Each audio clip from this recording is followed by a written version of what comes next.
बच्चों, आज मैं संस्कृत के विषय में आपको कुछ बताना चाहता हूँ, जिसमें सबसे पहले है, अगर आपको संस्कृत का ज्ञान प्राप्त करना है तो सबसे पहले आपको ग्रामर का होना जरूरी है। अगर ग्रामर का आपको ज्ञान है तो आप पूरे हिंदी अनुवाद संस्कृत का और गद्यांश पद्यांश का हिंदी अनुवाद अपने आप कर सकते हो। इसलिए सबसे पहले आपको संस्कृत में पता है कि लिंग 3 प्रकार के होते हैं, पुल्लिंग, स्त्रीलिंग और नपुंसकलिंग। अब आज पहला पैटर्न है अपना, मैं पुल्लिंग। पुल्लिंग शब्द है, पुल्लिंग की परिभाषा है जो पुरुष जाति को बताने वाले शब्द को पुल्लिंग शब्द कहते हैं।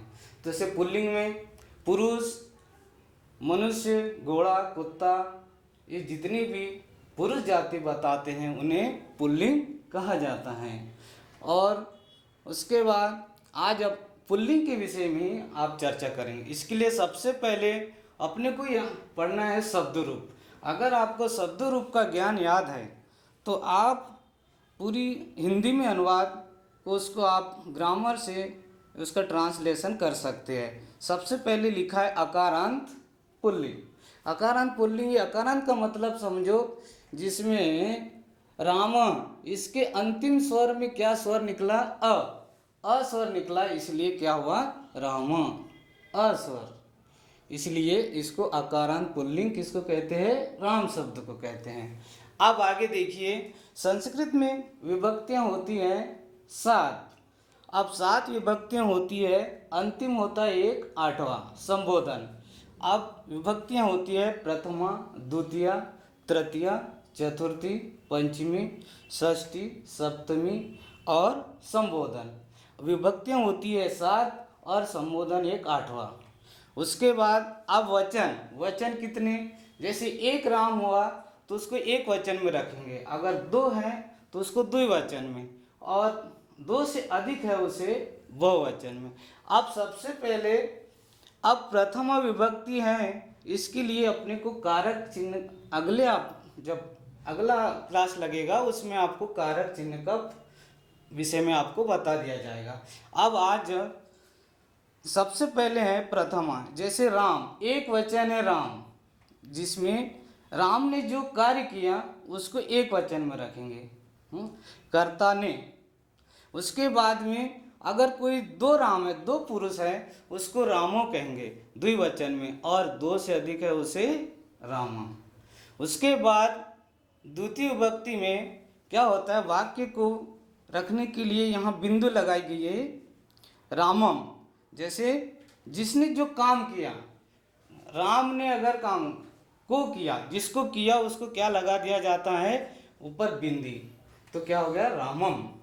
उसके बाद द्विवचन में एक वचन जो लिखा है वही द्विवचन में होगा, रामो रामो। उसके बाद बहुवचन में अगर बहुत से लोगों ने काम किया, जैसे राम, बहुत से राम ने काम किया, उसको रामान कहेंगे।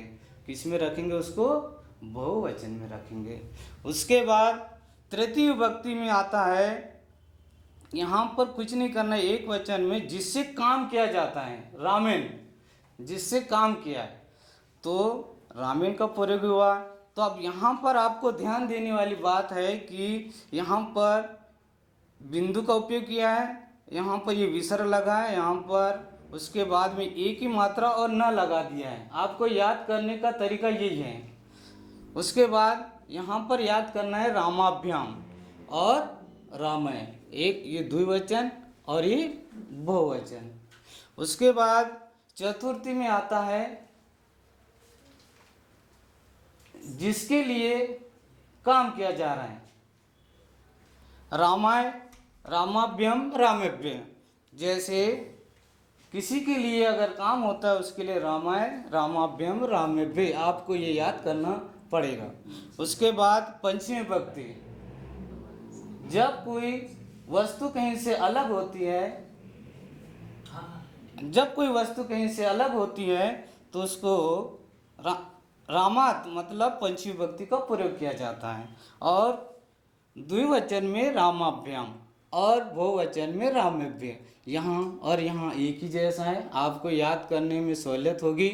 उसके बाद षष्ठी विभक्ति है, राम के साथ आधा स और यह जुड़ा है तो क्या होगा इसका, रामस्य, मतलब राम का। क्या होगा इसका, राम का। और रामियो, राम के दो राम का, और ये बहुत से राम का, षष्ठी विभक्ति बहुवचन रामानाम। उसके बाद सप्तमी में आता है में का प्रयोग, जैसे सप्तकर्म में रामे, एक ही मात्रा लगी है इसमें, और इसमें राम्य जुड़ा है, और रामेशु बहुवचन में रामेशु। इसीलिए अब संबोधन आया तो संबोधन में क्या होगा, जो पहला शब्द है, अब संबोधन करना है, किसी को पुकारना है तो आपको ये बोलना ही पड़ेगा। इसलिए क्या किया, ये जो शब्द है उसको यहाँ रखा, ये संबोधन विस्मय बोधक चिन्ह होता है, हे राम। और दो राम है तो बोलेंगे हे रामो, और बहुत से है उसे हे रामा। अब इसके लिए सबसे पहले आपको, इसके बाद हम अगला चैप्टर पढ़ाएंगे कि कारक चिन्ह। तो कारक चिन्ह इसको कहते हैं सुबंत प्रत्यय। क्या कहेंगे इसे, सुबंत प्रत्यय कहा जाता है।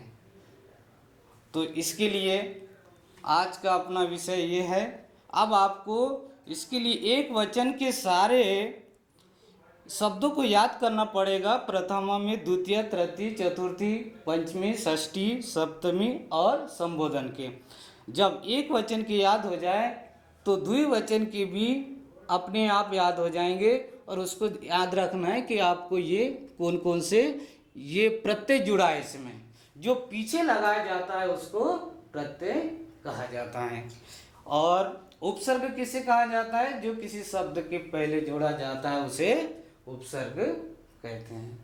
बच्चों, जिस तरह अकारांत पुल्लिंग में राम एक पुल्लिंग शब्द है, उसी तरह आप सारे पुल्लिंग शब्दों का आप विभक्ति, एक वचन, द्विवचन, बहु में आप शब्दों को रूप बदल सकते हो। आप किसी को याद करने की जरूरत नहीं है। अगर आपने राम का याद किया तो सारे पुल्लिंग शब्द, जैसे घोड़ा, घोड़ा को अश्व कहते हैं, और बकरा को अज कहते हैं, तो ये सारे शब्द यहाँ आप लगा सकते हो। अगर ये याद हो गया तो आपको सारे पुल्लिंग शब्दों को याद कर लोगे। अब इसमें अगर आपको कोई दिक्कत है तो आप हमसे मोबाइल से या फ़ोन से आप हमें संपर्क करके पूछ सकते हो। आप इसलिए आप इसको कमेंट कीजिए और हमारे वीडियो को लाइक कीजिए। उसके बाद हम अगले वीडियो में आपके लिए इसके आगे का हम आपको सामने वीडियो लेकर आएंगे। बच्चों, आज जो मैंने आपको पुल्लिंग शब्द के विषय में पढ़ाया है, तो नीचे कमेंट करके आप अपने विचार पूछ सकते हैं, डाउट क्लियर कर सकते हैं, और अपने बाद अपने दोस्तों में इस वीडियो को शेयर करें। अगले वीडियो लेकर फिर आएंगे आपके सामने।